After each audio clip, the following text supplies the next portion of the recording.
Good morning. This is Connor from 0DTE Traders, and in this video, we'll cover the week ahead, highlighting upcoming events, where SPX might find support, and volatility dynamics. Let's dive in. Attention is still on the impact of President Donald Trump's move to introduce the biggest U.S. tariffs in over a century. After a sharp two-day drop in global markets, participants are now questioning whether the worst is over or if more losses are coming. Pre-market U.S. equity futures continue to decline, the ES down more than 2%, and the VIX hitting 50. In terms of the economic calendar this week, the March Consumer Price Index, CPI, will be the key highlight, due for release on Thursday.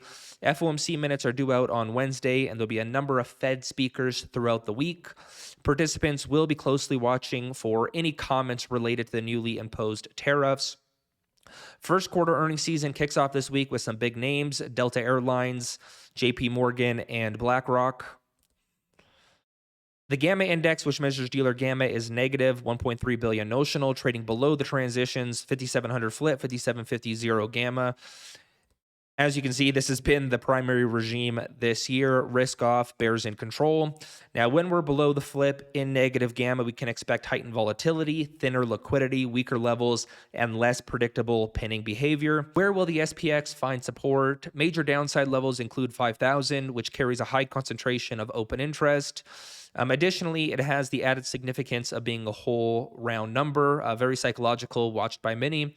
4,800 marks the breakout above the December 2021 highs, so we very well could see a back test forming. 5,917 also significant, which marks a 20% decline from the all-time high. On the upside, there are two large gaps: 52.92 to 53.95, 54.99 to 56.69. Those were the two large gaps from last week on the big down moves. With the SPX 5-day average to range at 175 points, we're going to test multiple double zero levels intraday.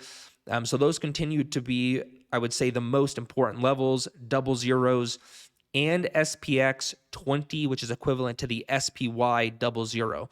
And those are probably going to have the greatest influence. We clearly saw them being the most active last week.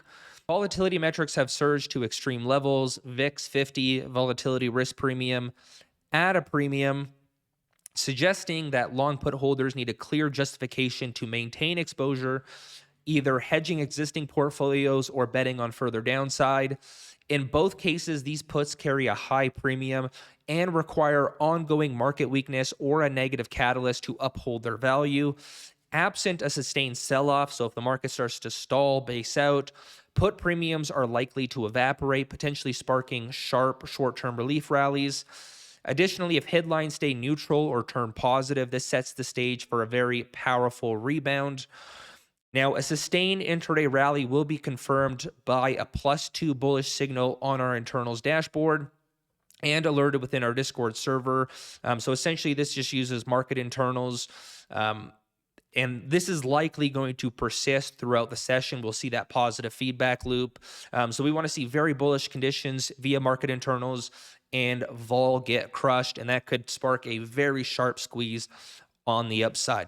And we don't know when this is going to come, but it will happen at some point. So as long as we know what signals to look for, we can participate in that squeeze rally. In terms of option strategies, we continue to believe the most effective way to trade 0DTE options is through single options, debit verticals, positioning at key levels, capitalizing on momentum, 5-minute cycle extremes in the direction of the trend, and responding to trendline breaks. In terms of credit spreads, short vol strategies, obviously there's a lot more risk there. So if you're not comfortable with that sort of risk profile or management of credit spreads, probably wise to shy away. I most certainly have. Now, in terms of other low-risk structures such as the butterfly, which tends to be a favored among 0DTE traders, this is really not the best environment for it. And the reason being is that it is a complex structure. There's 3 legs. And with the reduced liquidity and increased risk, dealers widen their bid-ask spreads. So it is challenging to kind of get in and out at a favorable price to manage the risk. And overall, those type of strategies in a negative gamma environment tend to be less effective at capturing market moves opposed to single options or debit verticals. If you'd like to learn 3 option strategies that our traders use to generate consistent profits with 0DTE options, along with a repeatable process on how to trade these strategies effectively, join the team at 0DTEtraders.com.